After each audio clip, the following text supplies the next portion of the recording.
to Plus Size to Thrive. I am your host, Shakonda Rouse. I am here to give y'all my tricks and tips to keep you Chris hip Cube, play that and beat thick. again. It's about that, it's about that, it's about that time. Yeah. It's about that, it's about that, it's about that time. It's about that time to tune into Plus Size to Thrive. To get your tricks and tips to keep you hip and thick and fly. I wanna have that confidence, but it is really hard. So I tune into Plus Size to Thrive to see what's going on. Because the tricks and tips, it makes me feel so very strong. It gives me the strength to carry on and on and on. It's about that, it's about that, it's about that time. It's about that, it's about that, it's about that time.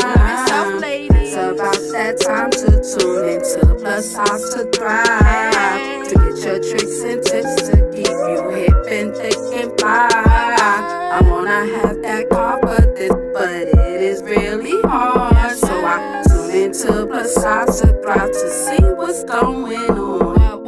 Because the tricks and tips, it makes me feel so very strong. It gives me the strength to carry on and on and on. I'm telling you, don't miss out, y'all, on Plus Size to Thrive. Y'all wanna get them tricks and tips, I'm telling you. It's gonna make you hip and thick. Yes. Go out there, ladies. Confidence is the key. Plus size. Welcome. I am Shakonda Rouse, and this is Plus Size to Thrive. I'm here to give you my tricks and tips to keep you hip and thick. Well, here I am on location with a wonderful gentleman that I met, went to one of his concerts, and he did a great job, him and all of his peers. So can you introduce yourself to everyone? Hi everybody, I am Fritz and I'm a musician, a singer and a composer. Nice. So you sing, compose, and make music? Yes. Wonderful. So how long have you been doing it? Basically, I grew up in a music school. Mm-hmm. I started music since I was like 7 years old. Oh, wow. So what type of music you started off with, and tell everybody the type of music that you do now? So I started with like formal training as a classical musician. Okay. I started with violin. Oh, okay. And, the violin. Yes, Mm-hmm. And then later on I switched to viola and I started singing in a boys' choir. Oh, wow. So you've been singing in the choir for how long?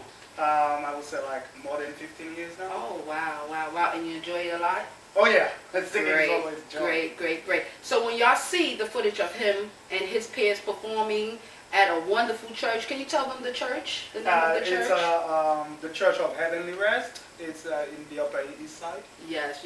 And he invited me there to the church, and when I say it was wonderful, I didn't expect what I saw, and when I did get there and sing such beautiful music and all of the artists there playing different instruments. Oh, it was wonderful. It was so great. It was very spiritual, very uplifting, and I really enjoyed myself. So I want to thank you for inviting me out. Sure. So we're gonna get on to the questions. So we're gonna start off, like I said. Who are you, and what best describes you? So, who I am? I'm mostly a composer. I am an Haitian composer. That just to put it aside of what they call the Caribbean music. So Caribbean. Yeah. So I'm mostly going deep into the archives of Haiti and revitalize all the old music that older composers or something that's been told mouth to hear. Mm-hmm. So I'm writing them down. I'm basically saving all the archives of Haiti. Okay. So basically, you want to show off your heritage, Yes. your Haitian heritage. Yes. Wonderful, wonderful. Why is it important? Why your work is important, and what do you do? My work is important because, like I said, in Haiti, we don't have like written history. What I mean by that, like the slaves, they were not able to write what was happening. And the artists at the time, they never let like an heritage to say like this is for the future generation, so they will know what was happening there. So your history, your Haitian history has not been written. Yes, and especially like musically. So I'm going to those places, those hidden places, especially into those voodoo cities in Haiti, Okay. to try to rewrite them the way they know them. Okay. So this is like part of the ancestors' story. Yes, yes, yes.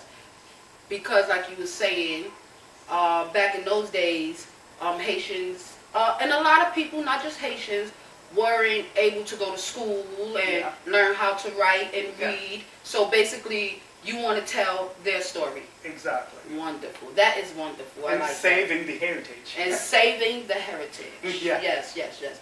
So what makes you qualified to do the things that you do, your work, and why should people consume the work that you are doing? First of all, I am native and born and raised, and I received the musical training to do that. And second of all, I am, like they said, I'm the man of the street. I am basically part of that. I live it every day. So why people should consume that? It's hidden, like I said. It's nowhere to be found.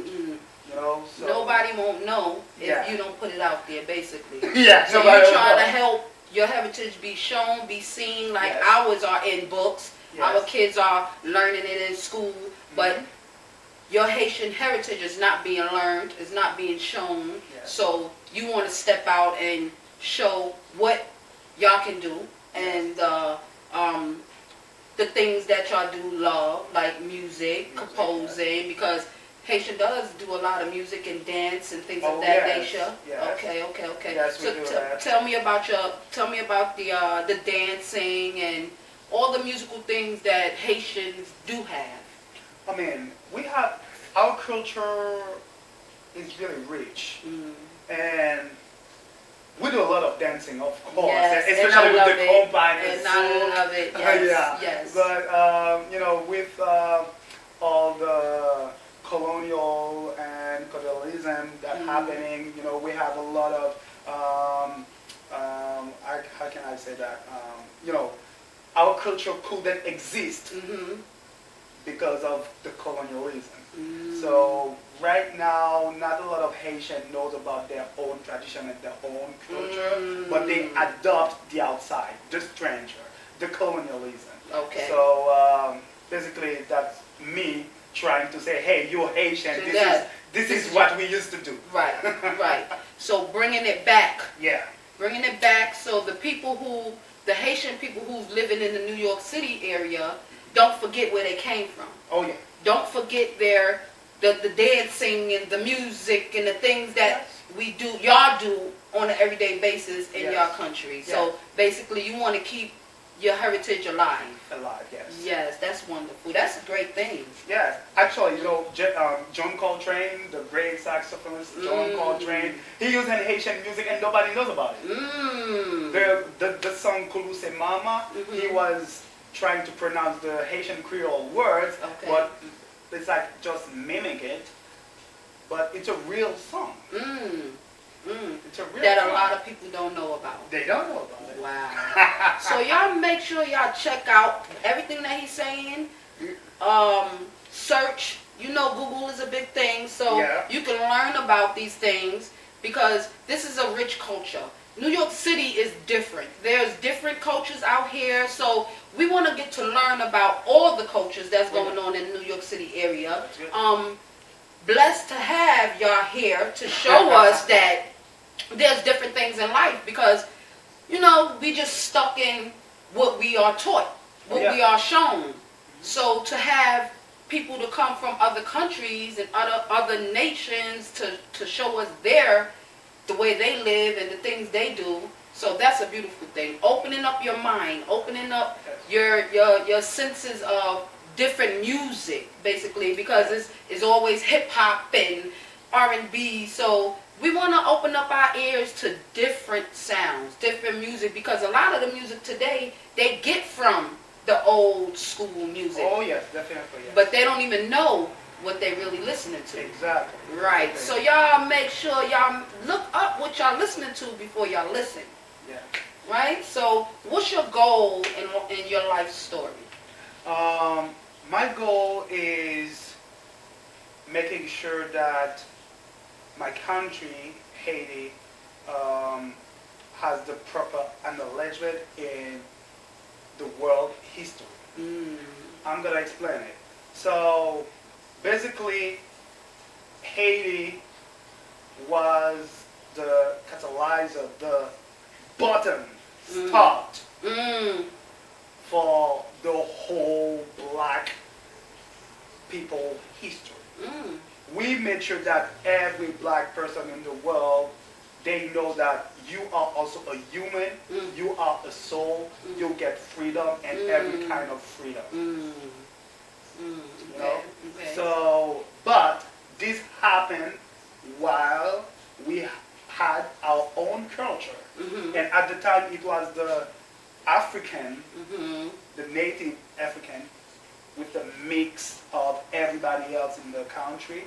It was like a melting pot of people, and they all lived together and they shared their culture. And that is the voodoo.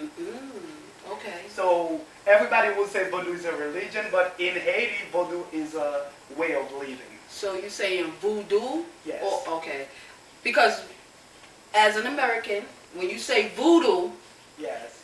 we think something different. Yes, I know, like demon, devil. Right, things like that. right. Haiti voodoo is a way of living. Oh, okay. So basically, we're thinking of the word wrong.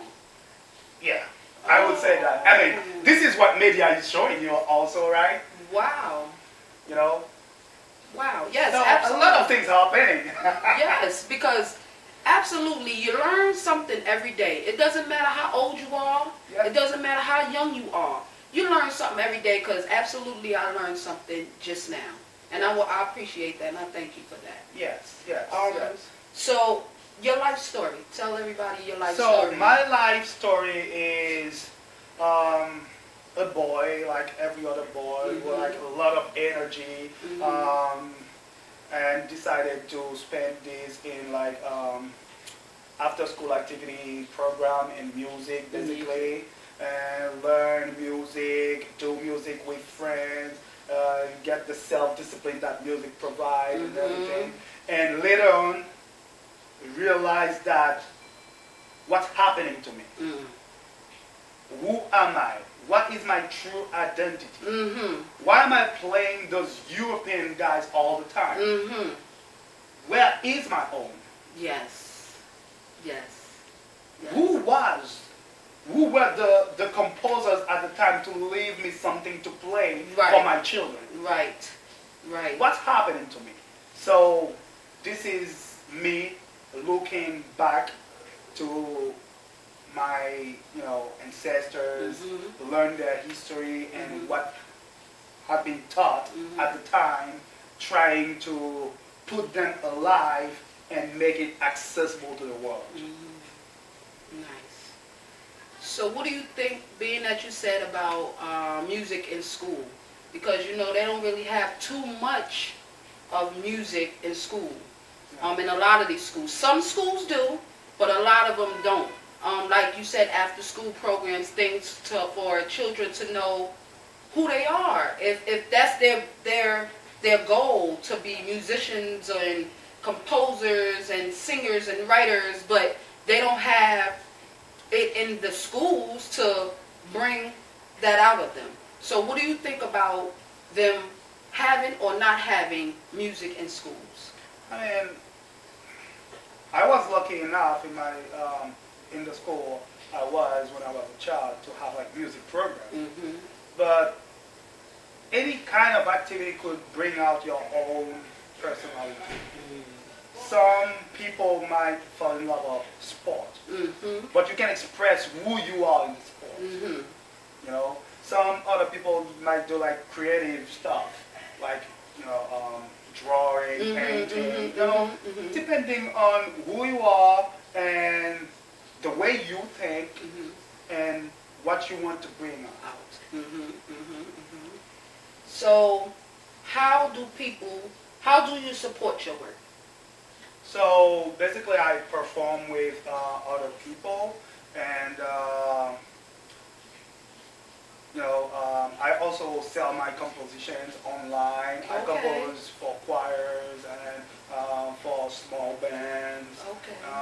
like for cultural Haitian events. I give my works to people so they can perform them. Mm. I'm not Hey, doing oh, performing them. okay, So okay, okay. that's basically, what's Okay, done. so you write and compose music for other people to perform also. Oh yeah, Oh, cool. yeah. That is I mean, great. this is music and this is available for everybody. Right. You know, Okay. so let's say I'm in New York right now, Mhm. and someone wants to perform an Haitian traditional song in Chicago. Mm-hmm. So contact me. I want this, and I have a singer, I have a bass player, I have a pianist, and I have a drum set. Mm-hmm. What can I play? Mm. I'm like, oh, this is easy. Do it. Oh, okay. Great. So, how much music do you have, like, in your archive, or in your own? Oh man, this is a lot of that. So, how long? I mean, for my own compositions, Mhm. I have like 8 of them. But I have ton of arrangements of the old traditional and folk songs. Oh, that's great. So you have enough to share. Yeah, That's I have enough for great. more than 1 year. great. So, how long you been performing in churches? Basically, that started with the music school. I was learning music because it was part of the church. Gotcha. So every Sunday, as a student there, I Okay. would play for the church. And when we have concert, also we play. Mhm. And then later on, I was a member of the church, and I still play Okay. and sing with the choirs, And So this same church or a I different? don't know. That was in my home country in Haiti. Gotcha. And then when I moved to New York, Okay. when I moved to New York, I started singing with the Canterbury Choral Society. Mm. This year is going to be my 2nd year with them, actually. Oh, nice. Yeah, and I also sang with the St. Bart's Choir. Mm. So this is another church in the Midtown. Okay. Yeah, That is really, great. really That is good. great. That is great. Good. So how much do you enjoy it?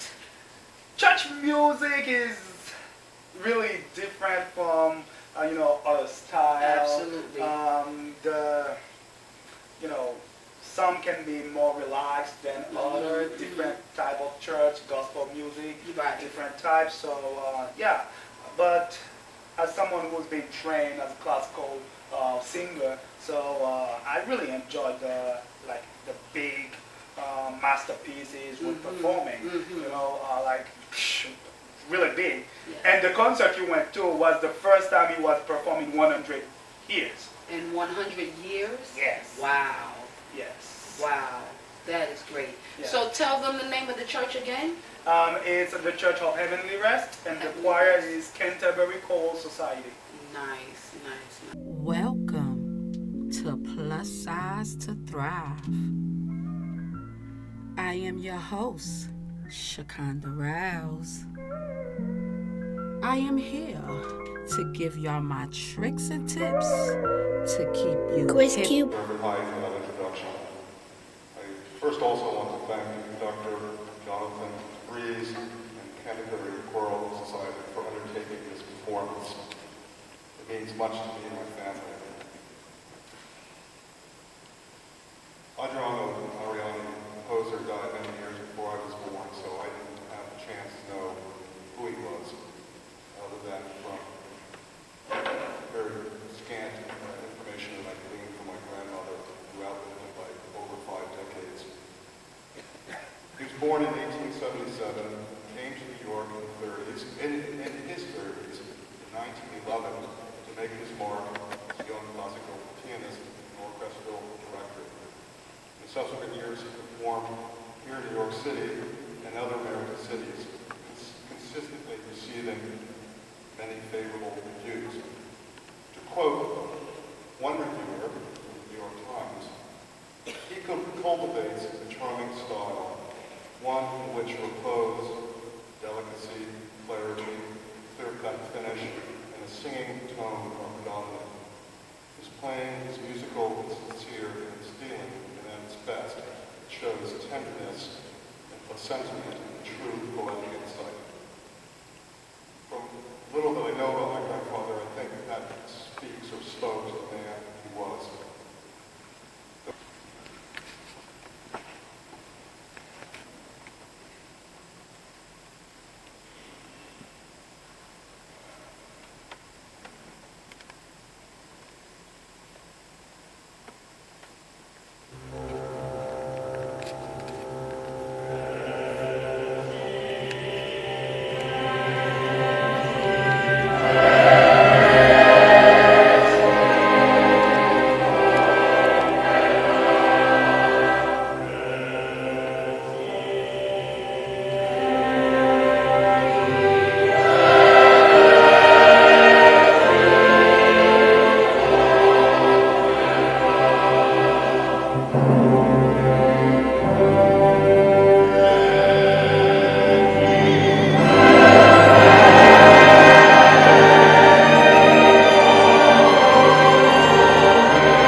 thrive. I am your host, Shakonda Rouse. I am here to give y'all my